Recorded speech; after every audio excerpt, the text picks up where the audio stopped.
కృష్ణా జిల్లా కైకలూరులో ఉద్రిక్తత. కైకలూరులో YCP social media యాక్టివిస్ట్ను arrest చేశారు. పోస్టు పెట్టారని కైకలూరు మండల అధ్యక్షుడు సింగంశెట్టి రాము అరెస్ట్ అయితే జరిగింది. కైకలూరు పిఎస్కి భారీగా కూడా వైసీపీ కార్యకర్తలు నేతలు కూడా చేరుకున్నారు. స్టేషన్ వద్ద ధర్నాకు దిగారు. ఏలూరు జిల్లా వైసీపీ అధ్యక్షుడు దూలం నాగేశ్వరరావు కార్యకర్తలు రాముని అక్రమంగా అరెస్టు చేశారంటూ కూడా వాళ్ళు నిరసనలకు దిగారు. ఇదే విషయం ఏదైతే మండిపడుతూ ఉన్నారు. రెడ్ బుక్ రాజ్యాంగం నడుస్తుందంటూ కూడా వైసీపీ నేతలైతే ఫైర్ అవుతూ ఉన్నారు.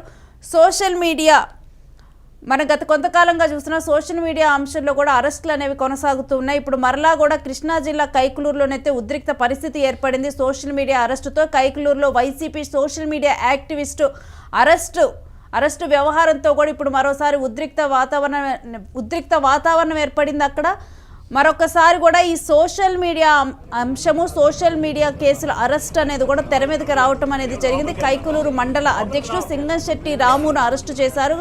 అరెస్టు చేసి కూడా కైకలూరు పిఎస్కి తీసుకొని వెళ్ళటం జరిగింది. ఈ విషయం తెలుసుకున్నటువంటి వైసీపీ కార్యకర్తలు నేతలు కూడా భారీగా చేరుకున్నారు. రెడ్ బుక్ రాజ్యాంగం నడుస్తున్నట్టు కూడా వాళ్ళందరూ మండిపడుతూ ఉన్నారు. ఏలూరు జిల్లా వైసీపీ అధ్యక్షుడు దూలం నాగేశ్వరరావు కార్యకర్తలు అక్కడికి చేరుకొని కూడా నిరసనలు తెలుపుతూ ఉన్నారు. దీనికి సంబంధించిన డీటెయిల్స్ కూడా మా ప్రతినిధి సాయిని అడిగి తెలుసుకుందాం. సాయి, మరోసారి సోషల్ మీడియా అరెస్ట్ జరిగినట్లుగా తెలుస్తోంది. కంప్లీట్ డీటెయిల్స్ ఏంటి అరెస్ట్ మీద? రైట్ రేణు, ఇక్కడ కృష్ణా జిల్లా కైకలూరులో అయితే ఉద్రిక్తత దారుణంగా చోటు చేసుకుంది. కైకలూరు సంబంధించి వైసీపీ సోషల్ మీడియా యాక్టివిస్ట్ ని అరెస్ట్ చేయడం జరిగింది. ఇక్కడైతే దీనివల్ల చాలా ఉద్రిక్తత చోటు చేసుకుంది. పోలీస్ స్టేషన్ దగ్గర అయితే ఏదో సోషల్ మీడియాలో ఒక పోస్ట్ పెట్టారని కైకలూరులో మండల అధ్యక్షుడిగా ఉన్న సింగంశెట్టి రాముని అరెస్ట్ చేయడం జరిగింది. రోజు కైకలూరుకు పిఎస్ కు భారీగా చేరుకున్నారు వైసీపీ కార్యకర్తలు. అక్రమంగా అరెస్ట్ ఎలా చేస్తారు, వైసీపీలో రూలింగ్ లేదు కాబట్టి ఇలా అక్రమంగా అరెస్ట్ చేస్తారంటూ కూడా ఇక్కడ భారీగా వైసీపీ నాయకులు అయితే తరలి వచ్చారు. ఏలూరు జిల్లాకు సంబంధించి వైసీపీ అధ్యక్షుడు దూలం నాగేశ్వరరావు కార్యకర్తలతో సహా మొత్తం పోలీస్ స్టేషన్ ముందు బైఠాయించి ఆందోళన చేస్తున్న పరిస్థితి అయితే ఇక్కడ కనబడతా ఉంది. రాముని ఏదైతే సింగంశెట్టి రాముని అక్రమంగా అరెస్ట్ చేశారంటూ మండిపడుతున్నారు. అయితే ఇక్కడ రెడ్ బుక్ రాజ్యాంగం నడుస్తా ఉంది. మాది టైం వస్తుంది. నెక్స్ట్ ఏదైతే 2029లో మా ప్రభుత్వం రూలింగ్ వచ్చినాక బ్లూ బుక్ రాజ్యాంగం అంటే ఏంటో మేము చూపిస్తామంటూ కూడా సవాల్ విసురుతున్న పరిస్థితి అయితే ఇక్కడ కనపడతా ఉంది. లేదు ఏదైతే సోషల్ మీడియాలో జస్ట్ ఒక పోస్ట్ పెడితేనే అరెస్ట్ చేస్తున్నారా అంటే, రాము తన సామాజిక వర్గం పైన ఒక పోస్ట్ పెడితే అరెస్ట్ చేస్తారంటూ కూడా ఇక్కడ ఆగ్రహం వ్యక్తం చేస్తున్నారు. ఎమ్మెల్యే కామినేని ఇబ్బందులకు గురి చేస్తున్నారంటూ కూడా ఇక్కడ చెప్తా ఉన్నారు.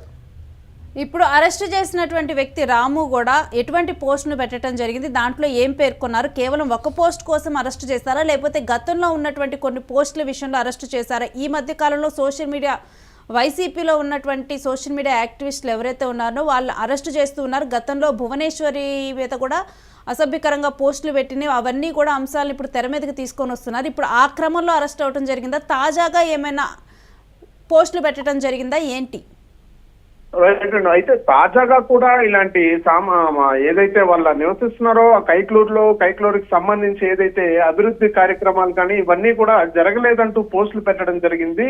అసభ్యకరంగా ఇక్కడ పోస్ట్ ఏమీ చెప్పట్లేదు కానీ ఇక్కడ ఏదైతే అభివృద్ధి జరగట్లేదని చెప్పి కూడా ఈయన పోస్ట్ పెట్టడం జరిగింది. ఎమ్మెల్యే పైన కామినేని ఇబ్బందులకు గురి చేస్తా ఉన్నాడంటూ కూడా ఈయన పోస్ట్ పెట్టడం జరిగింది. అందువల్ల ఈ అరెస్ట్ కూడా చేసినట్లుగా వైసీపీ నాయకులు చెప్తా ఉన్నారు. ఏదైతే కామినేని ఉన్నాడో అతను భయపడతా ఉన్నాడు, పోస్ట్ పెడితే భయపడుతున్నారు అని చెప్పి కూడా రాము చెప్పే పరిస్థితి ఇక్కడ కనపడుతా ఉంది. నేను గతంలో కూడా ఏదైతే ఇప్పుడు పోస్ట్ పెట్టాడో గతంలో కూడా ఒక 5-6 సార్లు కూడా పోస్ట్ పెట్టినట్టు చెప్తా ఉన్నారు. కానీ ఆ పోస్ట్ కూడా ఏదైతే అభివృద్ధి పనులకి ఏదైతే ఆటంకాలు కలిగిస్తా ఉన్నారో టీడీపీ నాయకులు, దానికి సంబంధించి పోస్ట్ కూడా పెట్టినట్టు చెప్తా ఉన్నారు. అయితే ఒకవైపేమో ఇప్పుడు సీఎం చంద్రబాబు కూడా సోషల్ మీడియాలో అసత్యాలు ప్రచారం చేసినా కానీ, లేకపోతే మహిళలను కించపరుస్తూ ఎటువంటి పోస్టులు పెట్టినా కానీ సోషల్ మీడియా విషయంలో స్ట్రిక్ట్గానే ఉంటామంటూ కూడా చెప్పారు. మరొక వైపేమో కోర్టులు సోషల్ మీడియా పోస్టుల విషయంలో అరెస్ట్ చేయటాన్ని కోర్టు అయితే తప్పుపడుతుంది. ఈ నేపథ్యంలో ఈ అరెస్టు విషయంలో కూడా ఏ విధంగా స్పందిస్తున్నారు ఈ అరెస్ట్ మీద? అంటే రేణు, ఇది చూసుకుంటే వైసీపీ నేతలు ఆరోపిస్తున్నది ఏంటంటే రెడ్ బుక్ రాజ్యాంగం నడుస్తా ఉంది, అందుకే అరెస్టులు చేస్తా ఉన్నారు అంటూ చెప్తా ఉన్నారు. నారా లోకేష్ రెడ్ బుక్ రాజ్యాంగం దగ్గరుండి నడిపిస్తా ఉన్నారు. పోలీసులు కూడా అదే విధంగా స్పందిస్తా ఉన్నారు. టీడీపీకి తొత్తులుగా మారారంటూ కూడా వైసీపీ క్యాడర్ చెప్పే పరిస్థితి ఉంది. అయితే ఏదైతే అసభ్యకరంగా పోస్టులు పెడతా ఉన్నారో వైసీపీ నాయకులు కూడా తీవ్రంగా ఖండిస్తాం, మేము అలాంటి పోస్టులు పెడితే మేమే ఒప్పుకోమంటూ కూడా ఇక్కడ చెప్తా ఉండే పరిస్థితి ఉంది. అయితే ఇక్కడ అభివృద్ధి పనుల గురించి పోస్ట్ పెడితే ఇలాంటి అక్రమ అరెస్టులు చేస్తారా అంటూ కూడా ఇక్కడ వైసీపీ నేతలు తీవ్రంగా ఖండిస్తా ఉన్నారు. అదే విధంగా వైఎస్ జగన్ దృష్టికి కూడా దీన్ని తీసుకెళ్లి ఏదైతే పోలీసులు తప్పుడుగా కేసులు పెట్టి ఈ అబ్బాయిని లోపలేసి చిత్రహింసలు పెడతా ఉన్నారో దీని గురించి ఖచ్చితంగా ప్రెస్ మీట్ పెట్టి లేదంటే రోడ్ ఎక్కే పరిస్థితి కూడా ఉంటుందని చెప్తా ఉన్నారు. రేపు right, thanks for the details Sai. ఇక ఇప్పుడు ఏదైతే అరెస్టు జరిగిందో సోషల్ మీడియా కేసుల విషయంలో రామును అక్రమంగా అరెస్టు చేశారంటూ కూడా ఇప్పుడు అక్కడ ఉన్నటువంటి వైసీపీ నేతలైతే మండిపడుతూ ఉన్నారు. ఇది కేవలం రెడ్ బుక్ రాజ్యాంగం, పోలీసుల అత్యుత్సాహం అంటూ కూడా వారు చెప్తూ ఉన్నారు. మరోవైపు సోషల్ మీడియా విషయంలో కూడా కేసుల విషయంలో పోలీసులు ఆచితూచి ఉండాలంటూ కూడా మరొకవైపు కోర్టు కూడా గతంలో చెప్పింది. అయినప్పటికీ కూడా రాము మరలా కూడా ఇటు ప్రభుత్వం మీదైతే పోస్టులు పెట్టడము, దీనికి గాను రామును అరెస్టు చేసే సంఘటన అయితే చోటు చేసుకుంది. ఇక దీన్ని వైసీపీ కార్యకర్తలు ఖండిస్తూ ఉన్నారు. మరొకవైపు ఈ అంశాన్ని ఇటు వైసీపీ అధినేత జగన్మోహన్ రెడ్డి దృష్టికి కూడా తీసుకొని వెళ్తామంటూ వారు చెప్తున్నారు.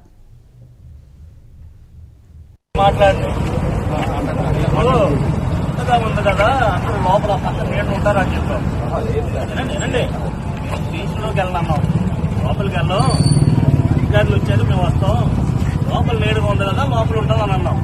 ఆ లోపల కూడా ఎలా చేయాల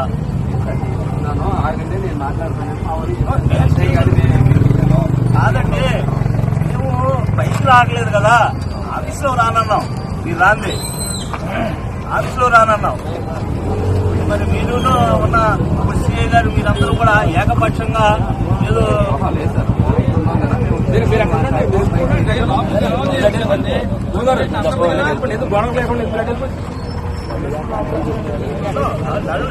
రావాలా దాన్ని వచ్చాకే లేదు. ఇంకెందుకు మరి మాట్లాడాలి కదా. ఎంతో పోలీసు వారి మీద గౌరవంతో పోలీసు వారికి చెప్పి తింటాం. కానీ ఆ కార్యకర్తని ఎందుకు తీసుకొచ్చారు అని మేము అడగడానికి వచ్చాం. దానికి యాక్ట్ ఏంటి దానికి వచ్చి అడిగాం. కార్యకర్తను తీసుకొచ్చారంటే కార్యకర్త ఏం తప్పు చేశాడు, ఏమీ లేని దానికి ఎలా తీసుకొచ్చారు మేము అడగాలి కదా. మా కార్యకర్తని గురించి అడగడానికి వస్తే కూడా అరే లోపల కూడా రానివ్వంటే లోపలికి రానివ్వండి. మేము వస్తున్నాం, మేము వచ్చే వరకు ఆగండి, నేను మాట్లాడతానని చెప్పేస్తాను. మేము లోపలికి వెళ్తున్నాం, లోపలికి రావు లోపలికి రమ్మని చెప్పారండి. అదే లోపల అదే వచ్చిన